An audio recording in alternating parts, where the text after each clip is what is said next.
Getting a migraine diagnosis can feel like freedom. At last, someone believes me. At last, there is a name to this pain. At last, someone believes you. At last, you are not being dramatic. You're not weak. You're not lazy. And you're not just stressed. Absolutely lovely. Lovely. Except now you have a diagnosis and you feel drained. You still fear the next attack. You still cancel plans. You still worry about work. And you still wonder, is this my life now? That is what I call being diagnosed but drained. You have the label. You may even have the medication, yet deep down, you still feel like migraine is running the meeting. Migraine is chairing the board. And migraine is signing off your diary. Migraine has become your boss. And you know what? It's a very rude boss, may I add.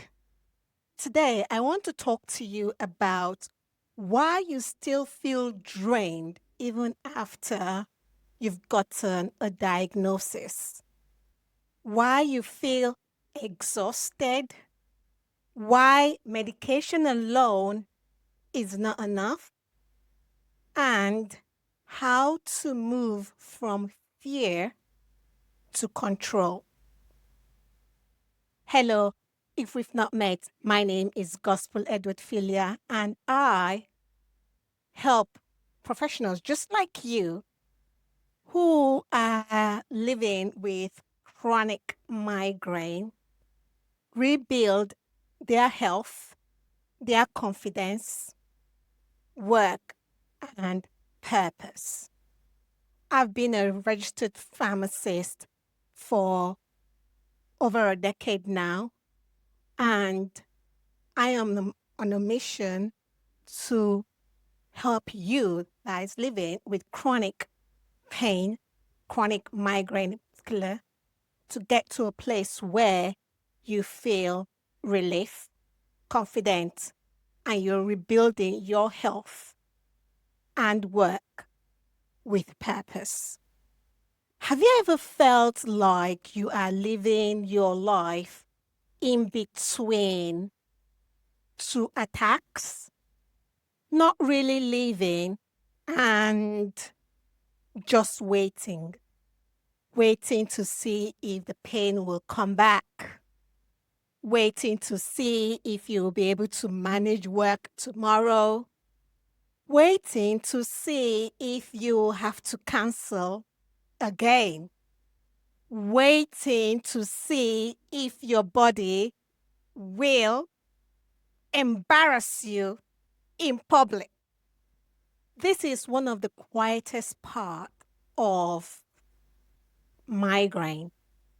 People see the attack. They do not see the fear. They do not always see the fear between the attacks. They do not see you checking your diary and say, please, please, please, thinking, please, please not today. Nobody sees that. They do not see you sitting in that meeting, smiling like everything is fine, while your brain is quietly sending signals, warning signals. They do not see the grief, the old you, the confident you,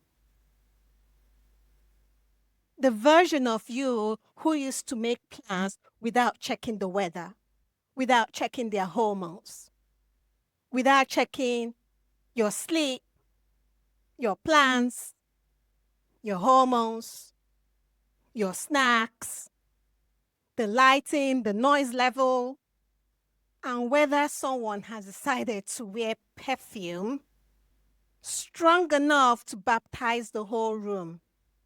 Yeah, you know what I'm saying. You know, you're probably thinking, exactly, that's my life. Girl, friend, you're not alone. You're not alone. Migraine affects over 1 billion people in this world.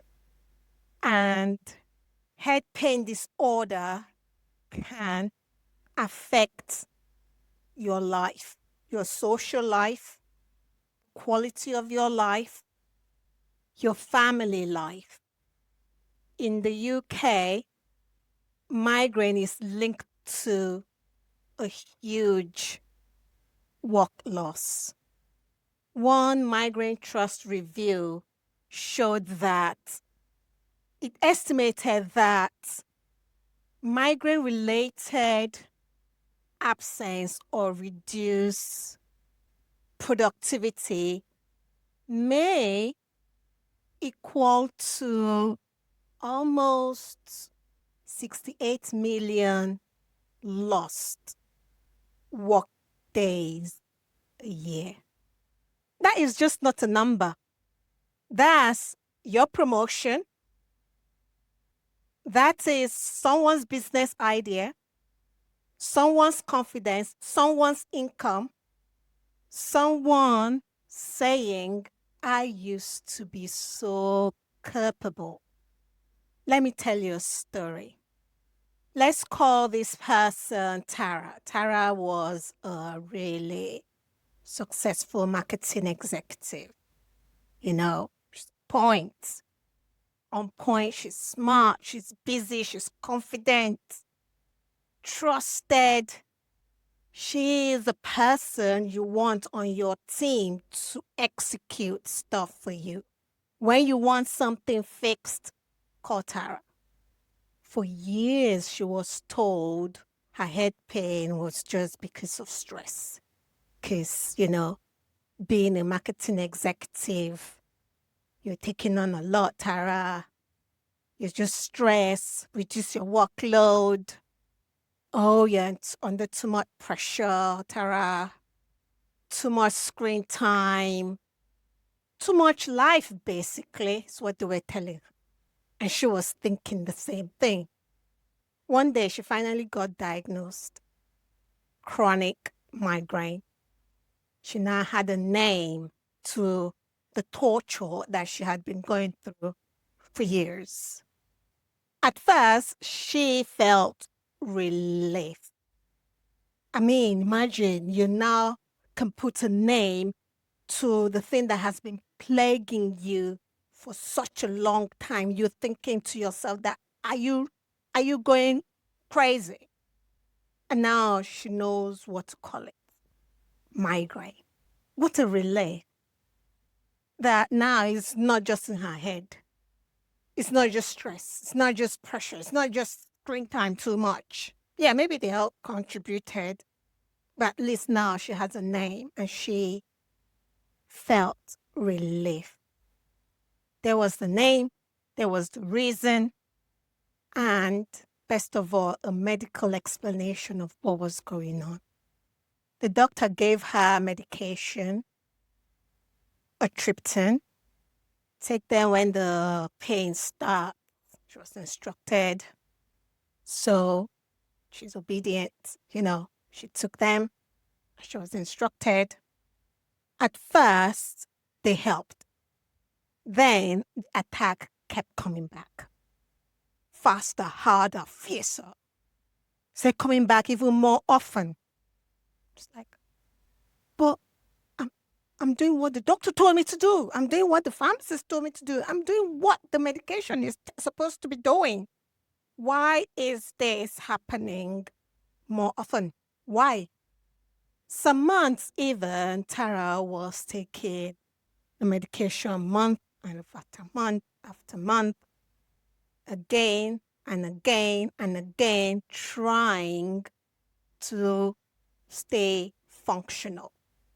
She stopped traveling. She stopped volunteering. She stopped, you know, applying for bigger projects. She stopped trusting her body. Her life was becoming smaller, smaller. And this is not because she lacked ambition, and it's not because she lacked faith, and definitely not because she lacked discipline. She was simply stuck in what I call the migraine management trap. That's right. The migraine management trap, that is when you have a diagnosis, but no full system in place. You have tablets, but no trigger map. You have pain relief, but no recovery plan. You have an appointment, but no daily strategy. You have information, great, but no support. That matters, but this next part even matters more. Medication can be super duper help. Heck, I'm a Christian. Uh, I am a pharmacist after all, and we are known as the experts in medication. I am not here to throw medication into the sea of, I'm not here to throw medication into the sea and call it holistic healing. No, that will be foolish. Medication has its place. It does has its place. The problem is when medication is the only plan. That is like, it's like mopping the floor when the roof is still leaking. You clear the floor of water, you clear the water for a moment, but yet if the roof is, the mess keeps coming back. Here is the shift. Migraine is not just a head problem. It's not just a headache problem. It is a nervous system problem. It is an energy problem. And it is a rhythm problem. It may involve sleep stress hormones, blood sugar levels, hydration medication use, gut health trauma, light sensitivity, food triggers, and recovery time. That's why you can have a diagnosis and still feel exhausted. Your body is not just asking for a painkiller. Your body is asking for a system. The question in your mind now may be, okay, so where do I begin? Where do I start? You start with the AAA pathway to relief: awareness, action, accountability. Not random changes, not internet rabbit hole, not buying all the supplements that somebody on TikTok swears by and says that it has absolutely changed their life. Lovely, good for them. I am so glad it worked out for them. Thank God for their testimony. We also, in this community, We also love to use wisdom. You need a structured pathway. Let's start with the AAA pathway to relief. We start with awareness. I have videos where I have talked about awareness before, but I'm going to share it again with you because this is the first stage, the most important part for you. Yes, you've got a diagnosis, but you're still exhausted because you're doing all the things and the medication is likely not working, like I have explained from Tara's story. Awareness means you stop guessing. Yes, you've got a name, but you need to stop guessing. Yes, you're taking medication that was prescribed by your GP, by your doctor, but you stop guessing. You begin to study your migraine patterns like evidence, not like punishment. And I know that some people take this to the extreme when they are monitoring or tracking their migraine. It even ends up causing them migraine because they are so stressed. The way that they are doing it is not the way that I teach, and that is not convenient for your life. You ask better questions. What happened before the attack? Questions like that. How was my sleep? Did I skip a meal? Was I dehydrated? Was I under lots of pressure? Was I staring at the screen for hours? Did I use my acute medication too often this month? Was my nervous system already overloaded? Was my nervous system already overloaded with all the things? And guess what? This is not about you blaming yourself because that doesn't help nobody. Nobody ever said that blaming myself helped me. Says no one on earth. And you know what? Let's be very clear about something. Migraine is not your fault. Saying that, yet your daily patterns can either calm the system or keep it loud. There is a big fat difference between blame and taking ownership. Blame, which is one of the tactics that the devil loves to use, blame says, it's all my fault. It's all my fault. Ownership says, it's not all my fault.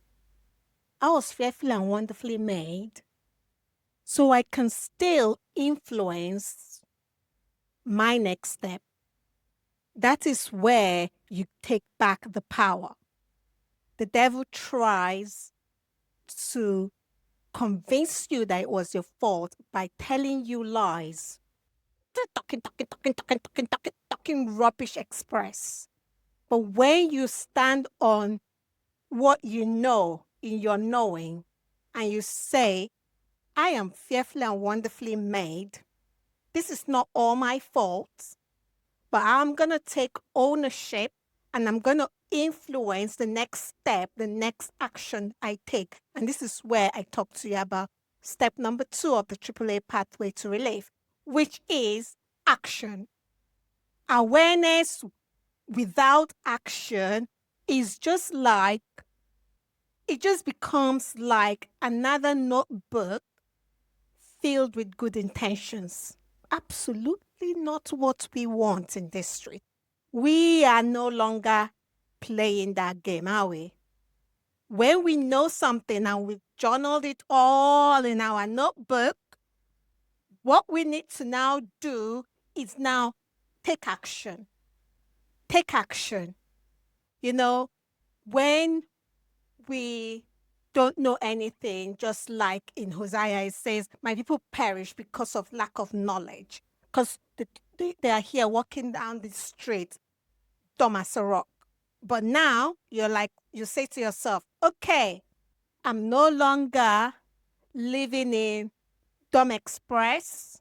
I'm no longer having a PhD in DUMB, I am now learning things about my head, my body. And guess what? I've written it all down, all this information. Now, let's tackle it. You now start biting it bit by bit. That huge elephant, how do you eat it? One bite at a time.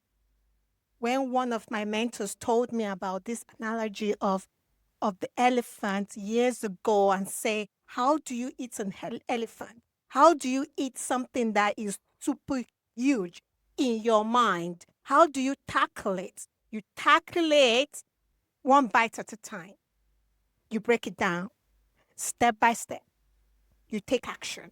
And this action is part of the AAA pathway to relief. We've all had those pretty notebooks, Some of us buy the nice flowery ones, and if we go and then buy the plain ones, we bezazzle it. You know what I'm saying, my arts and craft people? We just make it lovely. Action means we choose small changes that our body will actually follow. Not doing the most and doing 10 changes at once. We are not overloading ourselves anymore. Remember, we're not doing that anymore. We do things step by step. Turtle steps, then baby steps, then giant steps. If you know, you know. This is what I talk about all the time with everything. When you're eating that elephant, one bite at a time, you do it step by step still. You don't just put the whole thing in your mouth. We're not like planning and writing our notebook to do a full life renovation on Monday morning. No, we're doing it step by step. We start with one stabilizing habit. For example, you may start with sleep, because once your sleep is sorted, a lot of things are sorted. You wake up the same time, you go to bed the same time. Practice it. It's not that hard. Your body will love you for it. Less nighttime scrolling. Why? Why are you torturing yourself scrolling? Watching people live their best life, or can I say, watching people fake their life. Why? One habit that you can start to implement is have a much more calmer bedtime routine. Or if you want, you could start with hydration. Hydration is quite easy. I'm always with this. And look at it. I carry this everywhere. And I drink sips all throughout the day. Sips. You start with that. You can have water plus put some electrolytes in it.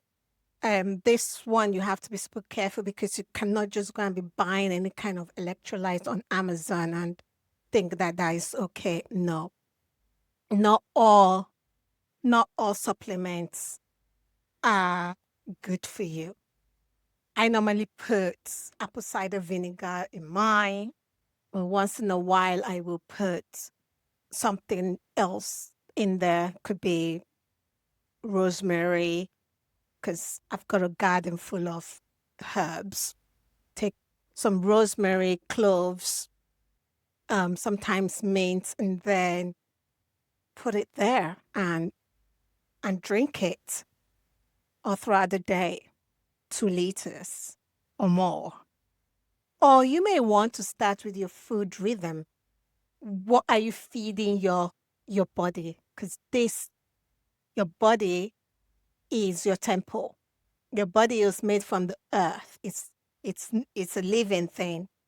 And while your body is the temple of the Holy Spirit, it's a temple that you need to nurture, you need to take care of, because God has given you this body to steward properly. What are you putting in there? Balanced meal. How do you start your balanced meal? By number one, not eating processed junk express meals. No. Less skipping of meals. It depends. This one, it really depends. And this is where you would need, in my program that I do, we have a structured way, personalized to you, on how you tailor your meals, how you tailor what you put in your body and when you put it in your body. The way you eat, more blood sugar stability, because having all those spikes and all that, it's not helping you. It's not. You eat according to how the body works, and you start to see so much improvement. Or you may start with having your medication reviewed. This is one of the things that I do as a pharmacist, a clinical pharmacist. I review people's medication. Are your treatments working? Are they causing you brain fog? Are you using your acute medication too often? Do you need to be stepped up to the preventative option? Do you need to have a conversation with your GP, your specialist pharmacist, a neurologist, or a headache specialist or migraine specialist? I specialize in migraine, so I'm a head pain migraine specialist. And here is the thing. This is a part that most people miss. The right action is not always the most dramatic action. Sometimes the action that changes your life is boring, absolutely boring. Consistent meal, having consistent meals, better sleep, less push through. Why? Why? Improve recovery time after attacks, trigger tracking or pattern tracking, medication review, boring, boring things. The boring things are the brave things to do. Boring equals brave things. Boring things is the brave things to do, especially if your old life was such that your old pattern was such that you performed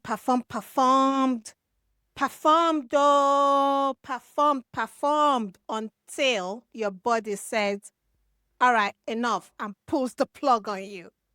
Oh my word. When your body just decides to say, okay, that's it, I've had it. And then 2 weeks later, or a month even, you're still trying to recover. That was your old life. We are now doing boring things, which includes looking after number one, where the Holy Spirit is going to live. It needs to be holy, spiritually, and whole physically, healthy physically, right? And you know what? When you've done all this, taking action, you've done, you're aware of how to take care of yourself and the system, and now you're now choosing to put things in place, looking at your sleep and all that. The next thing is, this is a place where most people fall off. Many people just fall off at this stage, and it's not because they are weak. It's not because they are weak. It is because chronic migraine is hard to manage alone. I said it. Chronic migraine is hard to manage alone. Yes, you've got your medical team that gives you 10 minutes a day. And if you're the person that keeps coming back to them, they don't have anything else to do for you. They've got other people to look after. So your medical team is there. Your family, yeah, they are there. But some of them, I'm sure, they are saying they're tired of hearing you talk about your head, and some of them are even still telling you it's all in your head, even though you have a diagnosis. Somebody tell me in the comment section if that has happened to you, where you have a diagnosis, you're telling people that yes, this is what has been diagnosed, but still some of them have the audacity to still say it's still in your head, and even, oh, you're stressed, you work too much. Can I get a witness? Can you relate? Migraine, chronic migraine, head pain disorders, or I don't even like that word, head pain conditions, it's hard to do it by yourself. It is. You need support.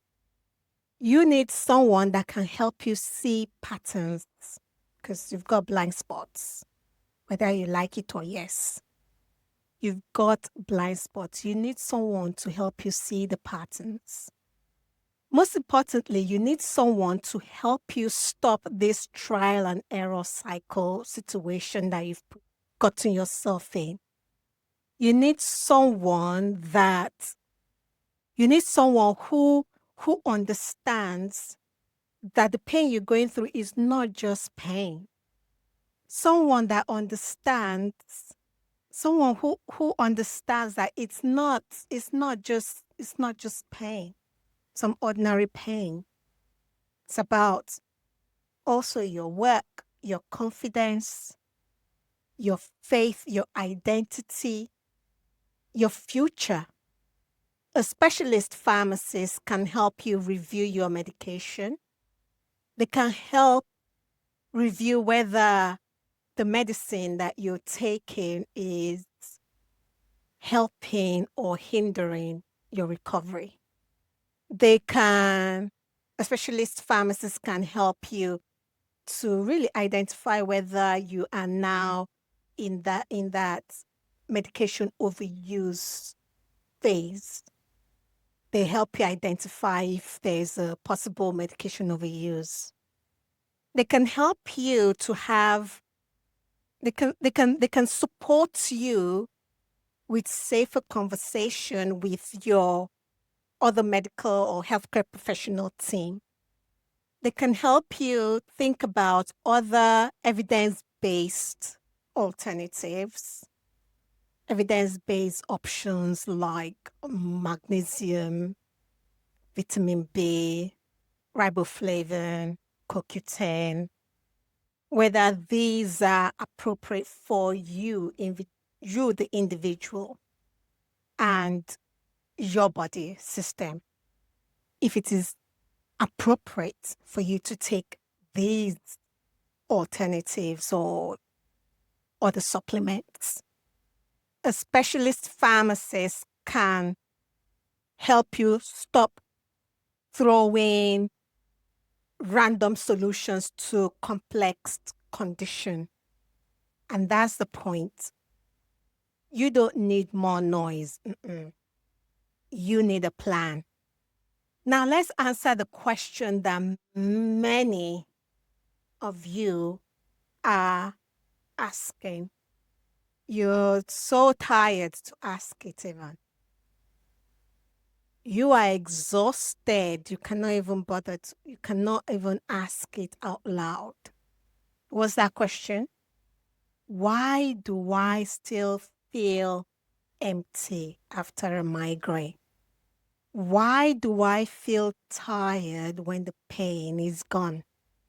Why do I feel like my body is a phone that will not hold charge? There are a few reasons. First, migraine can affect your energy system. Inside your body, you've got the cell. So you've got the cellular system. And you know what?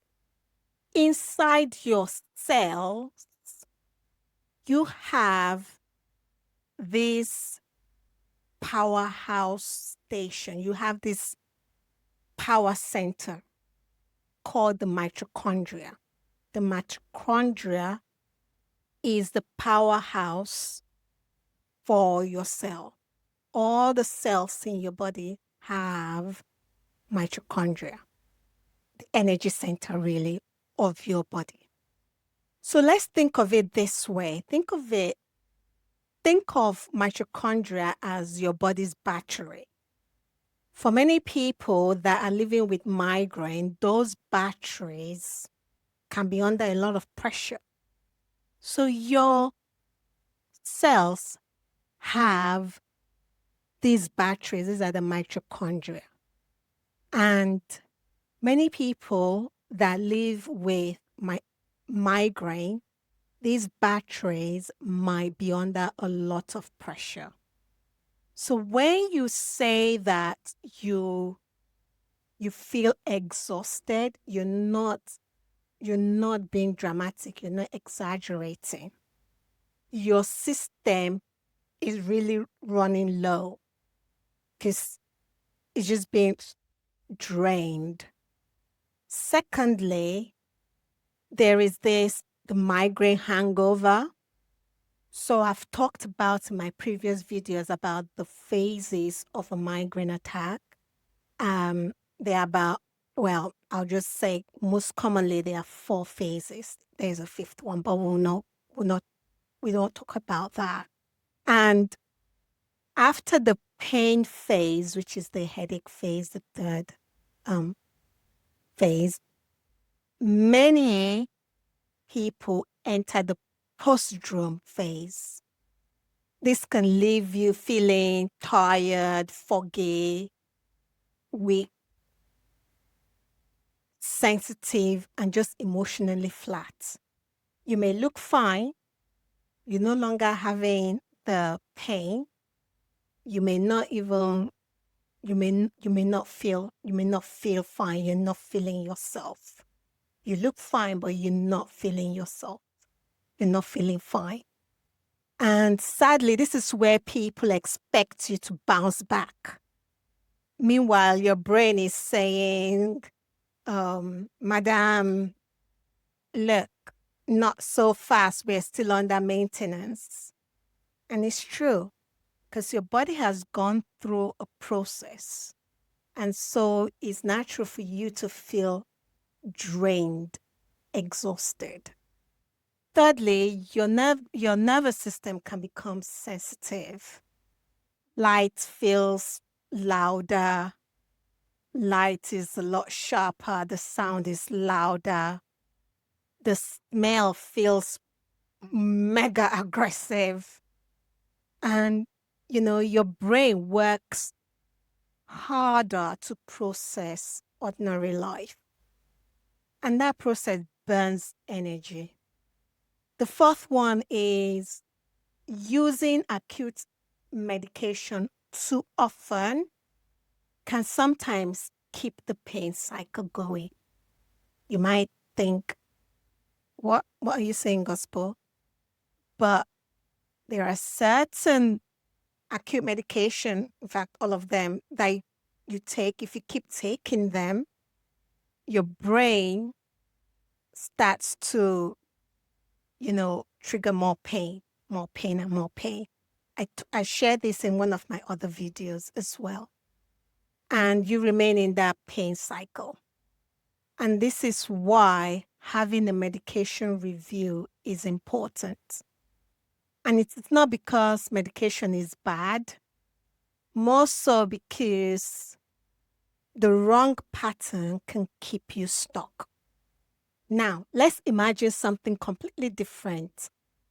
Imagine waking up and your first thought is not, ooh, will I get a migraine today?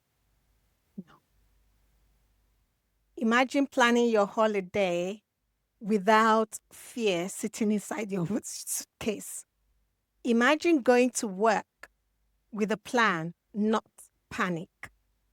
Imagine knowing your early signs, your early warning signs. Imagine having a flare day plan.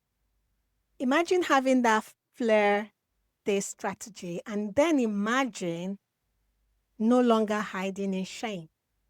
This is what happened to one of my clients that I'm going to call Miss Ade. Ade is a senior project manager. For years, she hid her migraine. She's one of those A-type people that will just push through attacks. You know, those superwoman type people. Every bit of her energy she will use to look normal, put together, frame, frame. And then when she gets home, she just crashes. No one saw the full cost. When she got on the AAA pathway to relief program, things changed for her. She became aware of her triggers, knowing the patterns. She took strategic actions, looked at her sleep, her hydration, her diet. She looked at blood sugar levels, the recovery time, and we did a medication review. She allowed for accountability instead of her just trying to be the strong one all the time. She was not cured. No, that's not the point of my story. This is the point.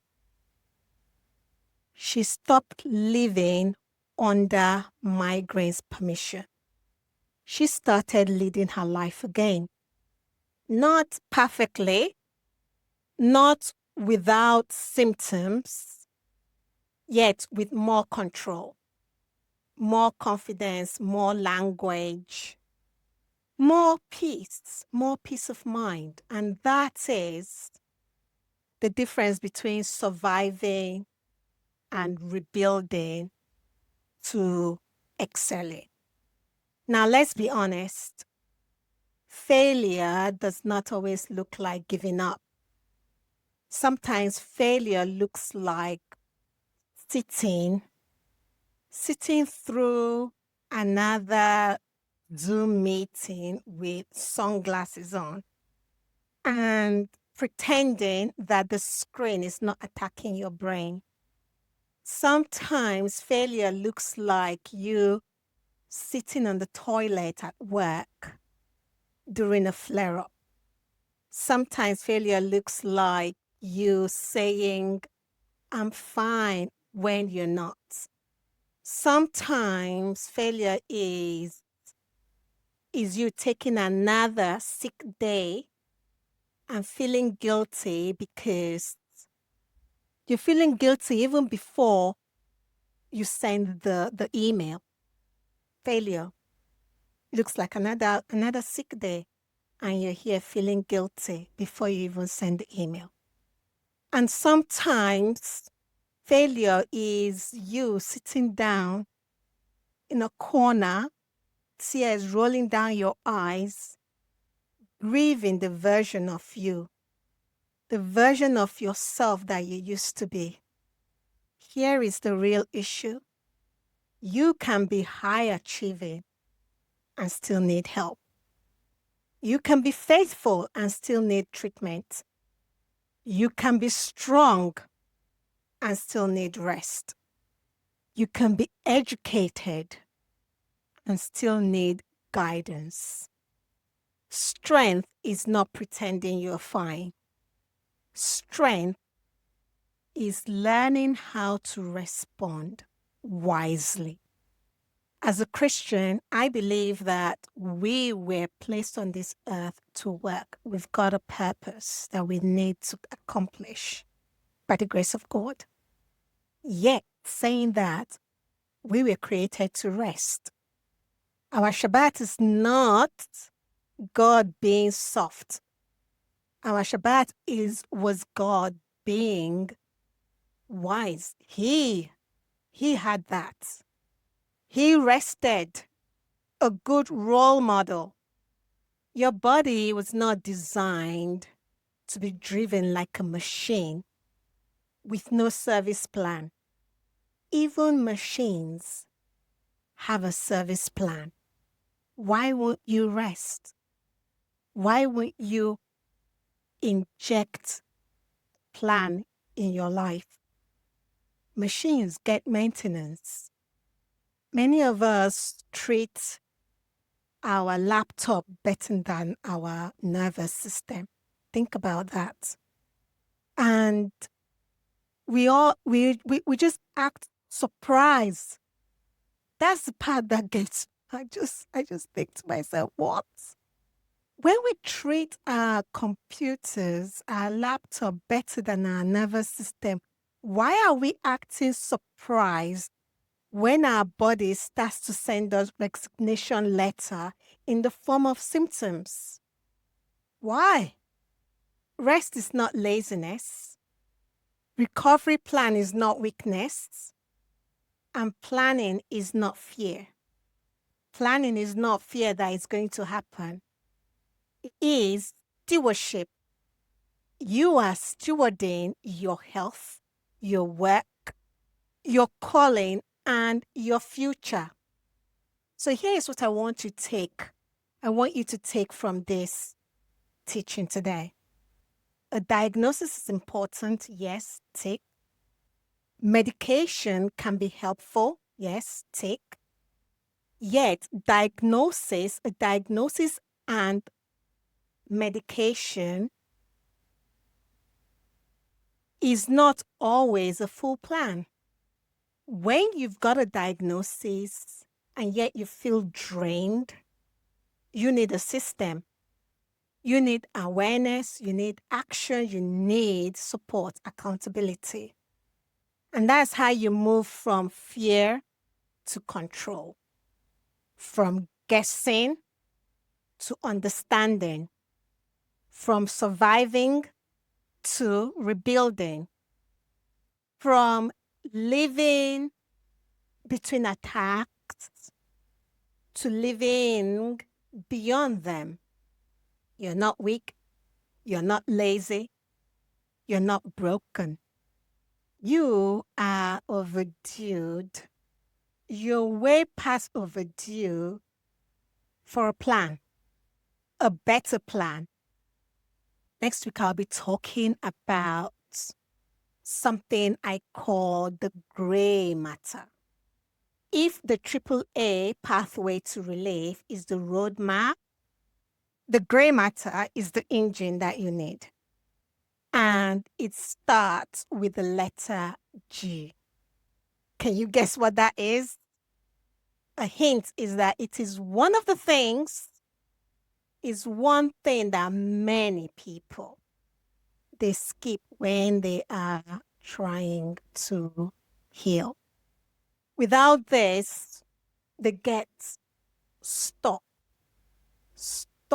like super glue, stuck like a nail to a super glue, shall we say. Until next time, you have a lovely day.